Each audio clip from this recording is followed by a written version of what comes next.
बिन सतगुरु पावे नहीं घर अपने की राह। संतों शरण लाग कर सोरत शब्द समा। संख असंख्यों कोस है तेरे पिया का देश। एक पलक में पाइए ले सतगुरु उपदेश। सोन सलैली गैल है गगन मंडल के माही। बिना प्रेम पावे नहीं चाहे करोड़ समाधि ला। नितानंद लो लायक चढ़ो मैल मंजार। फिर न भव जल आइए ये सपना संसार। होले सुहागण सुरता त्यारे मालिक गिर जाना है तू तो। होले सुहागण सुरता त्यारे मालिक गिर जाना है तू तो। होले सुहागण सुरता त्यारे मालिक गिर जाना। तेरा सोन सखर बरतार मालिक गिर जाना है। तेरा सोन सखर बरतार मालिक गिर जाना है तू तो। होले सुहागण सुरता त्यारे नाले धोले ओढ़ पैर लेकर सोड़ा श्रृंगार। नाले धोले ओढ़ पैर लेकर सोला श्रृंगार। आज नहीं तय तड़के परसों आवेंगे तेरे लड़ियार मालिक गिर जान है तू तो। होले सुहागण सुरता त्यार है तेरा सोन सखर बरतार मालिक गिर जान है। तेरे साथ की कितनी जाली तू क्यों लारी वार। तेरे साथ की कितनी जाली तू क्यों लारी वार। गुड़िया खेलत जन्म गवाया लाया है नहीं बेचारे मालिक गिर जान है तू तो। होले सुहागण सुरता त्यारे है तेरा सोन सखर बरतारे मालिक गिर जान। सतगुरु मारे बाणिया है करते बनज व्यवहार। सतगुरु मारे बाणिया है करते बनज व्यवहार। बिन डांडी बिन पालड़े है तोले दिया संसार मालिक गिर जाना। होले होले सुहागण सुरता त्यारे मालिक गिर। ये तेरा सोन सखर बरतार मालिक गिर जाना है। तेरा सोन सखर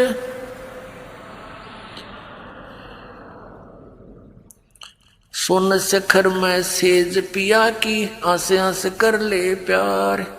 सोन सखर में सेज पिया की हंस हंस कर ले प्यार। कह कबीर सुनो मेरी सजनी वहाँ लूटो है अजब बहार मालिक गिर जाना है तू।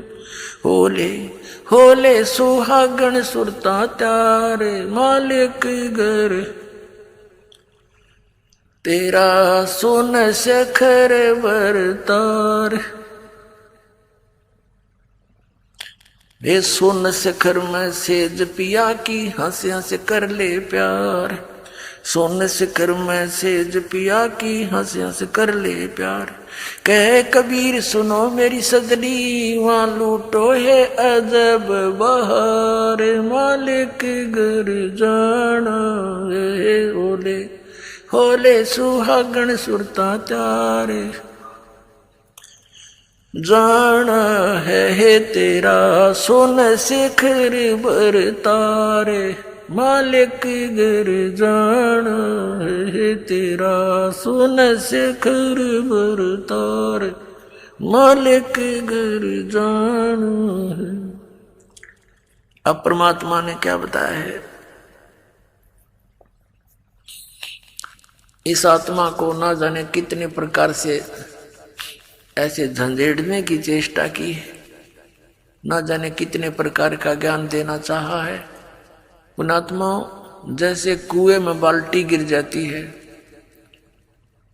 और उसको निकालने के लिए हुक होते हैं, कांटे बोल रहे हैं उसको, हुक से बना करके ऐसे उल्टे सुलटे से और 20-25 कट्ठे ही जुगाड़ कर दिया जाता है। उनका एक कड़े में लपेट दिए जाते हैं, रस्सा बांध कर वो कुएं से निकालने के प्रयत्न किया जाता है। बाल्टी तो वो एक हुक में उलझ सकती है, एक से एक ही पर्याप्त था, लेकिन नहीं, इसलिए उल्टे ये कई डालने पड़ते ना जाने कौन से में उलझ जावा, एक तक पासे घूमता रहा है। तो परमात्मा ने हमें जगाने के लिए, तत्व ज्ञान से चिपकाने के लिए और काल के इस कुएं से निकालने के लिए, परमात्मा कबीर साहब कहते हैं इतनी बाणी बोल दी और जितना बाड़ू रेत, अरिस बोले जीव का एक निहारी हेत। कि क्या बताते हैं, पर भी लेन जात है दुनिया हमारा ज्ञान किने नहीं सुनिया। तो ये इतनी बाणी इसलिए बोली है, ना जाने कौन सी खटक जा किसका और वो उलझ जा माल्य के कांटे में और निकल जा इस कुएं से, निकल जा इस चेहरे से। तो इस प्रकार परमात्मा बताना चाह रहे हैं, ये एक आत्मा सुरता को या आत्मा कहा है और इसको समझाने की चेष्टा की है कि होले सुहागण सुरता त्यार तन माल्य के घर जाना है। हम सबका स्वामी, हम सबका धनी, हम सबका खसम, यानी एक ही है। मालिक कहो, पति कहो, स्वामी कहो या भगवान कहो, तो वो एक ही है। अब इस आत्मा को ये कह रहे हैं परमात्मा अपनी ही महिमा एक डबल रोल करके हम तक बता रहे हैं। वैसे तो परमात्मा ने बहुत, कबीर परमेश्वर जी ने कई बार कहा कि आई एम गॉड, हम ही अलख अल्लाह हैं, कुतुब गौस और पीर, यानी हर तरह के, जैसे कोई साधु रूप में, पीर रूप में, पैगंबर यानी संदेश वाहक, तत्वदर्शी संत जगत गुरु बनकर मैं ही आता हूँ। और हम ही अलख अल्लाह हैं और कुतुब गौस और पीर, गरीबदास खालिक धनी मेरा नाम कबीर। ए स्वामी सृष्टा में और सृष्टि मेरा तीर, दास गरीब अधर बसों में अवगत सत्य कबीर। मैं सतलोक में रहता हूँ ऊपर और वहां से चल कर आता हूँ आपके लिए, गोता मारूं स्वर्ग में जा बैठूं पाताल। कह कबीर ढूंढता फेरूं अपने हीरे मोती लाल। तो अब यदि भगवान बार बार कहते मैं भगवान हूं तो कोई नहीं सुनता उनकी बात ने, इसलिए उन्होंने अपने आप को एक दास बताया और हमारे लिए उदाहरण दिया कि यहाँ यदि किसी ने अभिमान किया वो भगवान प्राप्ति नहीं कर सका, ना कर सकेगा, इसलिए अपने आप को दास बोला और हमारे लिए उदाहरण दिया कि तुम भी बच्चों ऐसे ही रहना, यहाँ जीव का कोई अस्तित्व नहीं है। कहते मर्द गर्द में मिल गए वो रावण से रणधीर, कंस के सी चाणूर से वो हिरणा कुश बलबीर। तेरी क्या बुनियाद है तू जीव जन्म धर लेत, गरीबदास एक नाम बिना तेरा खाली रह जा खेत। तो कहते मर्द गर्द में मिल गए वो धरती तोले थे, बिरन मट्टी को प्राप्त हुए गधे की योनि भोग रहे हैं। तो यहाँ तो दास बनकर है, सबसे किसी को दुखी नहीं करे, मन कर्म वचन से भी किसी को पीड़ा देने की चेष्टा भूल कर नहीं करना। आपकी भक्ति हीनता हो जाएगी, भगवान आपसे नाराज हो जाएगा। तो धीरे धीरे हमने उतना शिष्ट बनना है जितना भगवान को हम पसंद हों।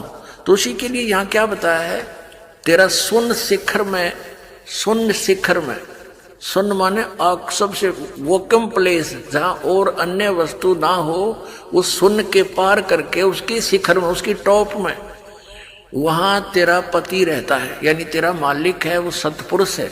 और वो परमात्मा स्वयं कहते हैं, ए स्वामी सृष्टा में सृष्टि मेरा तीर, दास गरीब अधर ऊपर अधर बसूं, ऊपर रहता हूं सबसे टॉप मोस्ट प्लेस पे, और हम अवगत सत कबीर। तो यहाँ परमात्मा उसी तरह संकेत कर रहे हैं कि नाले धोले ओढ़ पैर ले। अपना आत्मा सुहागण कौन होती है? जिस लड़की का विवाह हो गया, जिस लड़की का विवाह हो गया तो वह सुहागण हुई, और जिसका विवाह नहीं हुआ वो कुंवारी है। कुंवारी है तो अपने पति के घर वो जाएगी कैसे? वो तो कुंवारी है, अभी अपने पिता के घर पे ही है। तो हम जिन्होंने उपदेश प्राप्त हो गया, आप सब आत्माओं को जिनको दीक्षा मिल गई, तो आप सुहागण हो गए। अब जब लड़की का विवाह हो जाता है, विवाहित हो जाती है, तो पहले एक विशेष वो होता था, जैसे बच्चे को भेजने के लिए बहुत से आइटम तैयार करने पड़ते थे, और लड़की को भी चिंता हो जाती थी, अपने कपड़ों की कढ़ाई कुढ़ाई का वाला गिरा करती है। तो क्या बताते हैं कि इस राम नाम के धन रूपी इस दहेज ने इकट्ठा कर ले, यो दहेज तू लेकर जागी, और ये सब तेरे अंदर जैसे 16 श्रृंगार कर ले। कौन से 16 श्रृंगार? शील, संतोष, विवेक, अक्षमा, भाव, भक्ति, दान का भाव बनना, इस तरह 16 प्रकार के एक साधक के। वैसे तो लड़कियों को 16 श्रृंगार कहे गए हैं, लेकिन भगत के जो श्रृंगार हैं वो कर ले, जिससे तू अपने पति को प्यारी लगे।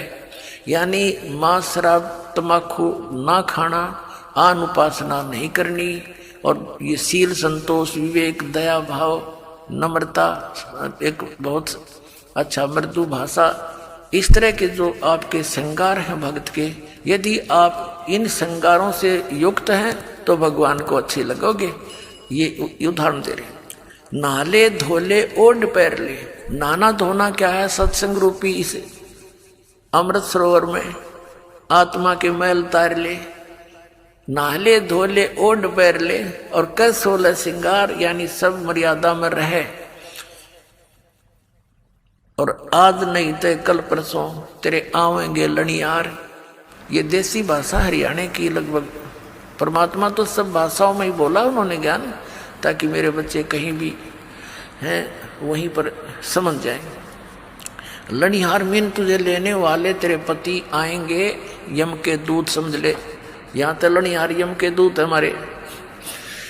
और वहां सतलोक चलोगे तो परमात्मा आएंगे इस दास के रूप में।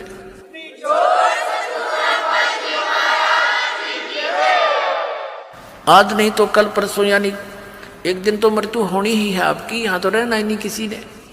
तो चलने की तैयारी करनी पड़ेगी। जो सुहागण होगी, यानी जिन्होंने नाम ले लिया, गफलत नहीं करना। वो तो कभी भी आ सकते हैं लेने के लिए, अब तो हम प्राय हो गए हैं। तो इसके विषय में बताया है, तेरे साथ की कितनी जाली तू क्यों लारी वारे, गुड़िया खेलत जन्म गंवाया तन लाया नहीं बेचारे। अपना आत्मा पहले हम छोटे छोटे थे, जब हमारी बहनें बुआएं उनकी ठीक दर दिया करते, ठीक निर्धारित समय कर देते थे ससुराल जाने का। तो उस ठीक से पहले वो क्या करती थी, अपना कपड़े करते थे 40 तीड़ अगलियां की, ये 20 तीड़ बारलियां की। तील बिन सेट, वो कपड़ों के सेट को तीड़ बोला करते। घाघरा हुआ करता भरा सा, उस पर जुगल कुर्ता है, चुंदड़ी, वह तीड़ बोला करते कंप्लीट सेट को। तो वो टेलर आते थे वहाँ घर पे ही उन कपड़ों को सील जाते थे, तो टुकड़े बच जाते थे कपड़ों के। तो छोटी बहनें जो होती थी, छोटी छोटी बालक, वो क्या करती थी, उन कपड़ों को उठा के और ऐसे ही तय करके और बना लेती थी। ये 20 अगलियाँ की, 12 पिछलियाँ की हैं, और उनको एक गठड़ी बांध के छोटी सी पोटली में उसमें रख लेती, और रोज खेलने के समय निकाल लेती, एक एक न एक, या अगलियाँ की या पिछलियाँ। और कोई भाई या दूसरी बहन उसके उस चीथड़े ने, उस कातर इतनी कतर ने, लीर ने कोई निकाल लेता, वह गिनती ना पाई 40 तय, तो रोवर पा पिटा है इसने मेरी तीड़ निकाल ली, हाय मेरी तीड़ निकाल ली। अब वो रोए बुरी तरह, उन्हें पूछा क्या हो गया, कि मेरी तीड़ निकाल ली, इतनी थी एक कम पाई, इसने का निकाली, वो फिर वापस दे दे तो वह राजी हो जा। तो ये खेल थे। और जब वह बच्ची बड़ी हो जा, गुड़िया खेला करती, एक गुड्डा और एक गुड़िया बना लेती थी चीथड़ों के हैं, फिर उनका ब्याह करती, और फिर उसका साथ वह गठड़ी सरपद रखा चाली तो ससुराल चाल, यानी इस तरह खेला करती थी। तो फिर जब वो लड़की बड़ी हो जाती है, सियानी हो जाती है, और फिर उसको ओरिजिनल तिल यानी वो सेट ऑफ सूट, वो ओरिजिनल तीड़ मिलती और ओरिजिनल पति दुल्हा मिलता, तो फिर वो लड़की क्या उन गुड्डा गुडिया वाले खेल खेल सकती है? क्योंकि उसको ज्ञान हो गया ओरिजिनल वस्तु का, फिर वो उन जीथड़ों के साथ कभी नहीं खेल सकती। तो अभी तक हम जो भी इस संसारिक सुख को कलेक्शन करने में लाग रहे हैं, कार हो, कोठी हो, बड़ा है, पता नहीं पंखे हो, कूलर हो, फलाना हो, जैसा भी, और इसी खेल को खेलते खेलते हम मर जाते। और जब हम इस तत्व ज्ञान से परिचित होकर सियाने हो जाएंगे, फिर हमने उस गुड़िया वाला खेल दिखाई देगा। जब वो लड़की बड़ी होती है, फिर अन्य बच्चे जब खेलते हैं उनको बालक दिखाई देते हैं। बालक से ये कोई तीर थोड़ी, तीर था अब मिली मुझे पति, तो अब मिला असली गुड्डा। तो पुण्यात्माओं, इसलिए परमात्मा कह रहे हैं कि गुडिया खेलत तन जन्म गंवा दिया, लाया नहीं बेचार। ये संसारिक सुविधाएं यहीं इकट्ठी करके मृत्यु हो जाती है और यहीं छोड़ जाते हो। कोठी बनाई और एक दिन भी ना रह पाया, मृत्यु होगी। चल 10-20 दिन या साल, 2 साल, 10 साल उसमें रह भी लिया तो क्या काम आई, मृत्यु होगी। मृत्यु होती है सतभक्ति ना करने से। वो कुत्ता बन के उस गली में बैठता, उसको ठीक ही छाया में, और आते जाते मारे लठ हो गया, फिर वो काम सारा बिगड़ गया। अब क्या बताते हैं, सतगुरु मारे बानिया है करते बनज व्यवहारे, बिन डांडी बिन पालड़े यो तोल दिया संसारे। हमारे सतगुरु वो बिजनेसमैन है, बानिया मीन बिजनेसमैन, आत्मा का सौदा करते हैं और बगैर किसी डंडी यानी कि बगैर किसी तराजू के पूरे विश्व को तोल दिया, सबके ज्ञान को दिखा दिया इनका कितना ज्ञान है। बिन डंडी और बिन पालड़ा ये तोल दिया संसार। इस तत्व ज्ञान से माप कदर दिया किसकी कितनी सतीथी है, किसकी कितनी वैल्यू और वजन है।